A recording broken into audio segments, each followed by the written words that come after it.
খালাম্মা এই মাইয়া যদি বাড়িত নেন আপনি তো মুখই দেখাইতে পারবেন না গ্রামে। এই আসমা উল্টা পাল্টা কথা বলো না। সাহেব কি বলতেছে মাইয়া? ও যেটা বলতেছে সেটা কি ঠিক? আরে খালাম্মা আমি কইতাছি না, আপনি জিজ্ঞেস করেন।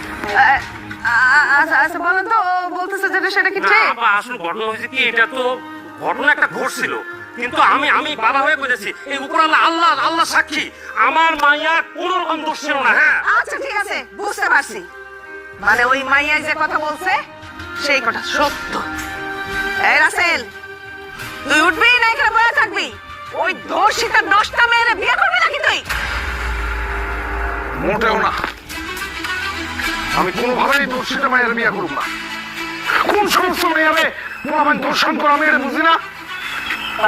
কথাই কইছি, নিশ্চয়ই মাইয়া সব তথ্য ভালো ছিল। আম্মা চলো, খারাপ সেকেন্ড বেরাম চলো।